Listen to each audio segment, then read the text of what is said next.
Do you know what it feels like to watch someone you love slip away while the world looks the other way? Michael's voice trembled heavy with pain and frustration. The weight of helplessness crushed him, a man used to controlling boardrooms, now powerless against a disease and a corrupt system. Every moment with Sarah was a battle against time and silence. Each breath she took a fragile victory. His heart pounded with anger and fear, knowing the truth he uncovered threatened powerful enemies who would stop at nothing to bury it. But Michael wasn't backing down. "If you stay with me, I promise you'll witness a truth so shocking it will shake everything you thought you knew about justice, hope, and sacrifice." This is not just a story, it's a fight for life itself. Michael Thompson's sleek black sedan cruised down Route 67, the summer sun beating down mercilessly on the asphalt. The quiet countryside around Willow Creek seemed a world away from the boardrooms and endless negotiations that had consumed his last 3 days. As CEO of a sprawling multinational corporation, Michael was used to running on adrenaline, juggling deals and deadlines that never paused. But today, exhaustion weighed on him like a heavy fog, his mind-numb body drained. His thoughts were clouded by the relentless grind of the past 72 hours in the city meetings, with government officials signing papers, hearing promises he already knew were empty. All he wanted now was a moment of peace and a cold drink. As he drove, a weathered wooden sign caught his eye, swinging loosely on a crooked post beside the road. "Fresh juice, $3, it read, letters uneven and hand-painted. Michael almost missed it in the heat haze, but something about that simple sign made him slow down.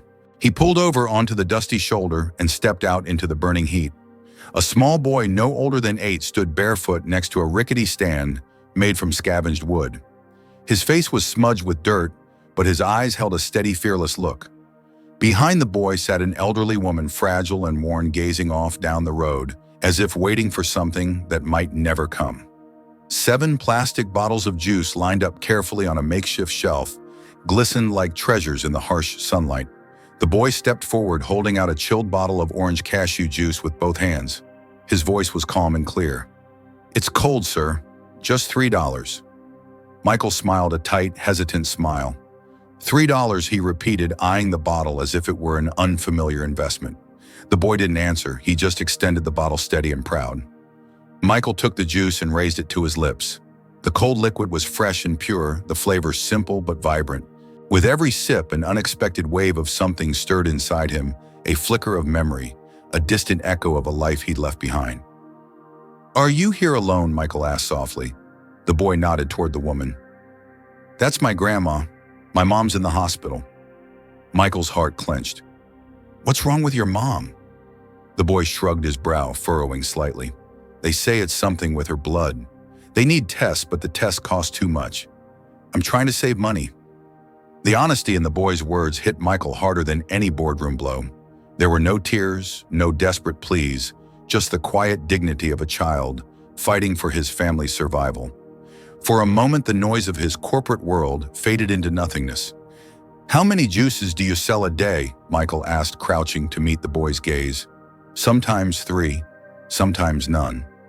Michael pulled a bill from his wallet, a $200 note, and pressed it into the boy's hand. The boy's eyes widened, and he glanced at his grandmother, who gave a small, weary nod. "Do you have change?" Michael asked. The boy dug under the stand and pulled out 2 silver coins. Michael shook his head. "Keep it. It's not fair." "You only bought 1 juice," the boy protested, holding out the coins again. Michael paused, watching the boy's insistence. Most children would have taken the money without hesitation. This boy's refusal was a quiet act of integrity, a mirror reflecting something Michael had lost in his climb to the top. He looked out at the empty road, the dusty wind swirling, and suddenly he wasn't a CEO anymore. He was a kid again, standing by the roadside, unseen, unheard. "What's your name?" Michael asked. "Ethan. I'll be 9 next month. Where's your mom now?" "At St. Mary's Regional Hospital in Willow Creek." "She went in yesterday. Where do you live?" "In a little shack near the woods just down that road." Michael looked around. No houses, just fields stretching toward the horizon. "Will you be here tomorrow every day?" Michael nodded. "Then I'll be back. Bring more juice." He got back in his car but paused before starting the engine. The image of Ethan standing under the hot sun, clutching an empty bottle, burned in his mind. He pulled out his phone and called his assistant. Find every child admitted to St. Mary's with blood disorders, he ordered. Get me all the info on the hospital donations. Now, his assistant hesitated. Michael, are you sure? No, Michael said flatly. But this ends today. The next morning, Michael returned before sunrise, the sky still tinged with gray. The sign was still there, swaying gently in the breeze, but the stand was gone. No boy, no grandmother, no bottles, only a torn scrap of paper pinned under a rock. Written in shaky handwriting, went to hospital. Mom's worse. Michael's chest tightened. He folded the note carefully, slipping it into his coat pocket. He called his assistant again. Get me directions to every public hospital near Willow Creek. I'm going in. Minutes later, he stood in the crowded, aging lobby of St. Mary's Regional Hospital. The smell of antiseptic and damp walls filled the air. He approached the reception desk. I'm here for Sarah Walker, he said, voice low but urgent. The receptionist glanced up, eyes wary. Room 16. Critical condition. Suspected blood disorder. Michael made his way to the pediatric ward. Behind a pale blue curtain, he found Ethan sitting on the floor, clutching a crumpled plastic bottle, eyes distant. Beside him, Margaret, his grandmother, looked pale and fragile. Ethan, Michael knelt. The boy met his gaze, cautious but recognizing a stranger who might help. Your mom is getting the best care now, Michael promised. Margaret shook her head. We didn't ask for help. We only came because she collapsed. We thought we had no choice. Michael's voice softened. I know, but now I'm here. He pushed past the nurses to the doctor. Sarah needed advanced tests, bone marrow biopsies, genetic panels, none available at St. Mary's. Transfer was essential, but cost would be over $20,000 just for testing. Treatment could climb above $150,000. Michael arranged everything, paying out of pocket, personally overseeing the transfer. Ethan held his mother's hand in the ambulance, Margaret trembling on the sidewalk. Back in the car, Michael called his lawyer. Set up a foundation. Start with Sarah. But this has to reach others. He named it the $3 Foundation. The price of Ethan's juice, the spark of something far greater. That night, Michael sat alone in the hospital's waiting room. The sterile fluorescent lights cast long shadows. He watched Ethan curled on a small chair, clutching the empty bottle. For the first time in years, Michael felt something beyond power or money, a fragile thread of hope and connection. But deep inside, he knew this was only the beginning. Somewhere unseen forces were gathering. The fight to save Sarah Walker was about to become a battle to save countless others, and nothing would ever be the same. Thank you for reading this first part of the story. I know it's intense, but your support means everything. What would you do if you were Michael, caught between the world you built and the one you never wanted to forget? Share your thoughts below. If this story moved you, please like and send a heart. Your encouragement helps keep this story alive. The sun was dipping low when Michael left the hospital that evening. His mind raced with the weight of what he'd seen: the pale face of Sarah Walker, the quiet determination in Ethan's eyes, and the helplessness of a system stretched too thin. The luxury and power he'd wielded for years suddenly felt hollow, meaningless compared to this fragile family's fight for survival. As he drove back to the city, the tension in his chest tightened. He was no stranger to pressure, but this was different. It wasn't a deal to close or a shareholder to impress. It was life and death. Michael found himself wrestling with questions that gnawed at his soul. Was he just a man trying to buy his own redemption with money? Could he actually make a difference in a world built to overlook people like Sarah and Ethan? And most painfully, what if he wasn't fast enough? His phone buzzed relentlessly. It was his assistant sending urgent updates about the foundation's early efforts and the donations already pouring in. But there was something else too, a cryptic message, a warning from an unknown number: stop digging or pay the price. Michael stared at the screen, the words chilling his blood. He'd known this fight wouldn't be easy. Corruption and silence didn't give up without a fight. But this was the first time the danger felt real, not a distant threat, but something closing in fast. Back at St. Mary's, the sterile hospital room was a world away from Michael's penthouse office. Sarah lay in bed, hooked to machines that beeped steadily, her breathing shallow but steady. Ethan sat nearby, his small hand tightly gripping hers. His presence was her anchor, the reason she fought to hold on through the pain and fear. But Sarah's mind was a storm of confusion and dread. The chemotherapy was brutal nausea that stole her appetite exhaustion that pinned her to the bed, and the constant fear that this treatment might not be enough. Every time Ethan's eyes met hers, she felt both hope and heartbreak. "Mom, you have to get better," Ethan whispered one evening, voice cracking. "I'm making new juice flavors. One is called Strength. I want you to taste it." Sarah managed a weak smile, tears blurring her vision. "I'll taste it, sweetheart, I promise." Meanwhile, Michael's world spun with a dangerous new rhythm. He wasn't just a businessman anymore. He had become a symbol, a champion for the unheard, the overlooked.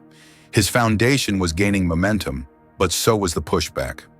Late one night, while reviewing documents in his dimly lit office, he heard a knock at the door. A courier handed him an envelope with no return address. Inside was a photo of Ethan's juice stand, circled in red with a note. "This is just the beginning." Michael's pulse quickened. He knew this wasn't idle intimidation. The network he was challenging ran deep entwined with powerful figures who didn't want their secrets exposed.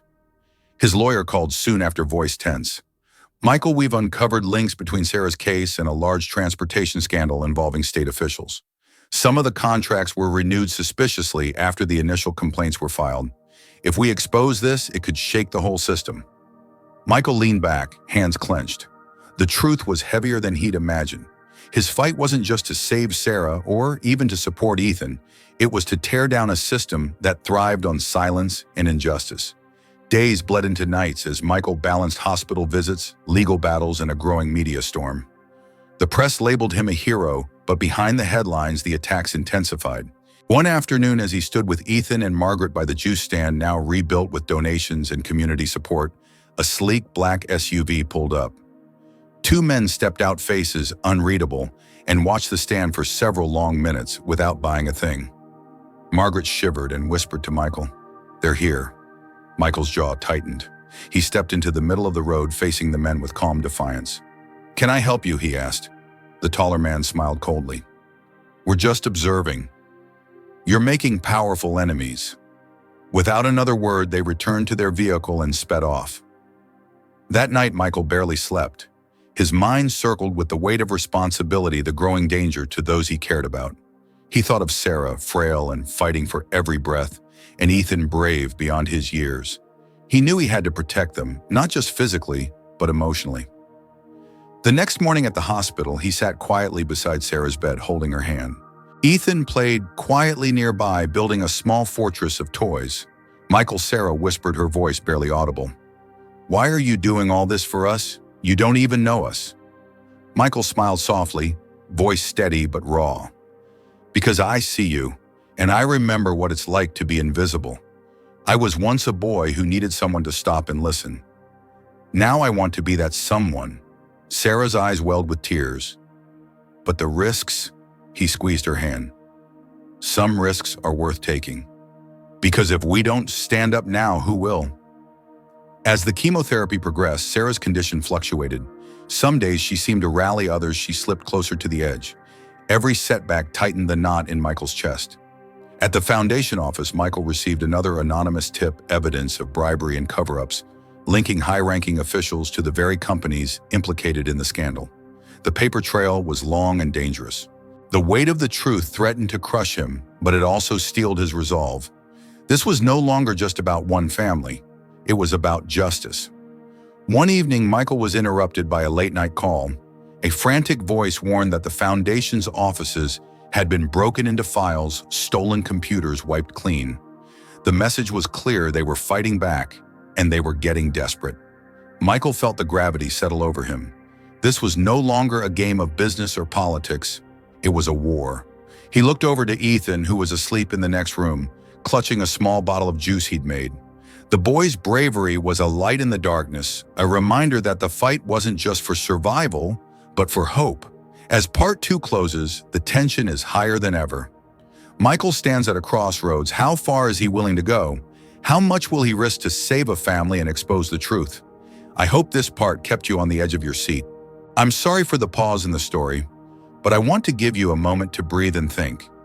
What would you do if you were Michael? Keep fighting against the odds or step back to protect those you love? I'm curious to hear your thoughts. If you're feeling the story, please like and send a heart. Your support means everything and helps bring this story to life. The morning light filtered softly through the hospital window, casting a warm glow over the quiet room where Sarah lay. The battle had been fierce every day, a fight against the sickness inside her and the corruption that had threatened to crush her family's hope. But now, after weeks of uncertainty, the tides were finally turning. Michael sat beside Sarah's bed, watching as she slowly opened her eyes, a fragile smile breaking across her face. Ethan was there too, his small hand slipping into hers, steady and reassuring. "Mom," Ethan whispered, his voice trembling with emotion. "You're going to be okay. You're stronger than anything." Sarah squeezed his hand weakly, tears shining in her eyes. "I'm trying, sweetheart. For you." Michael felt the swell of something deeper than relief, a profound sense of purpose fulfilled. The fight had been more than a medical battle. It had been a fight for justice, for dignity, for the chance to live without fear. Outside, the world was watching. News of the Foundation's work and the scandal they'd exposed had spread like wildfire. People from all walks of life rallied behind the cause, their voices rising in unison, demanding change. The corrupt network that had tried to silence Sarah had been exposed, and the wheels of justice were turning. At the Foundation's headquarters, the atmosphere was electric with hope and determination. Michael stood before a crowd of supporters, lawmakers, and volunteers, his voice steady, yet charged with emotion. "This isn't just Sarah's victory or Ethan's or even mine. It belongs to every person who's been ignored, silenced, or forgotten. Together, we've shown that one voice, one small act of courage can ignite a movement." A wave of applause filled the room, but Michael's mind drifted back to the long road that had brought them here. The threats, the late nights, the fear. He had often questioned if it was worth the cost. But looking at Sarah, who was slowly regaining her strength, and Ethan, whose bravery had inspired a nation, he knew the answer. It was worth every risk. Meanwhile, Sarah's recovery was steady. The chemotherapy was taking effect, and with the unwavering support of her family and the community, she began to regain her vitality.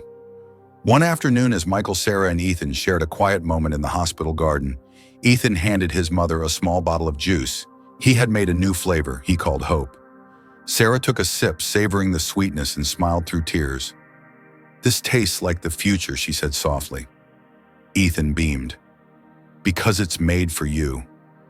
That simple gesture, born from a child's love, symbolized the resilience and unity that had carried them through the darkest days. But the story was far from over. Michael's legal team continued to dismantle the corruption that had plagued the region for years.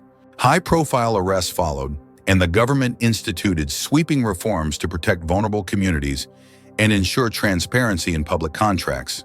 The foundation grew stronger, establishing centers nationwide to support victims of abuse and neglect, providing legal aid, psychological care, and educational opportunities.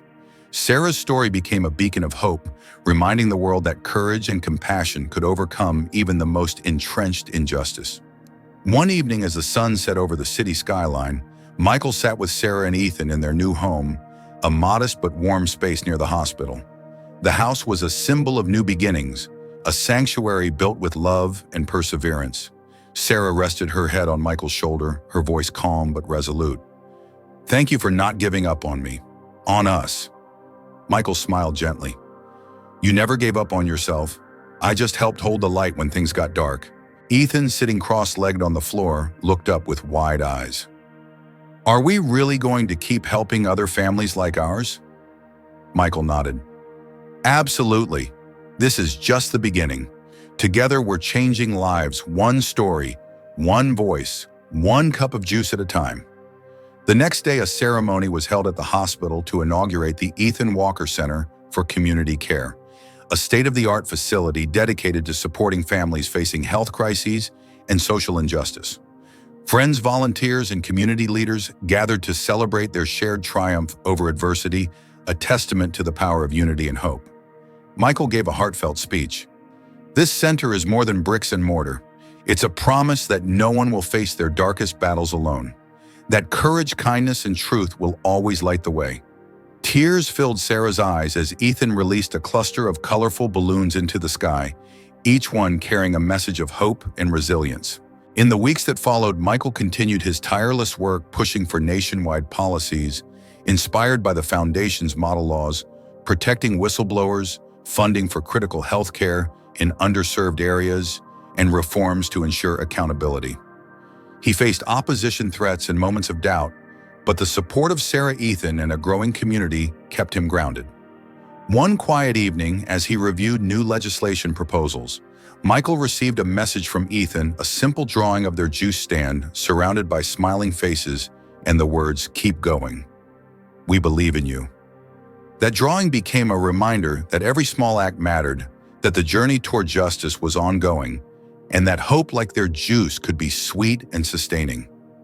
As the story closes, Michael reflects on the journey from a chance encounter on a dusty roadside to a movement that changed a nation. He knows there will be more battles ahead, more obstacles to overcome, but he also knows the strength that comes from listening, from standing up, and from believing that even one person's courage can ripple outward to transform the world. Now, I'd love to hear from you. What part of this story moved you the most and why?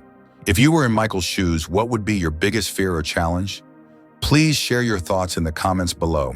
If you enjoyed this story, please comment Noborn 3 to show your support. If you think it needs improvement, comment number 1. If you found it okay but not outstanding, comment number 2.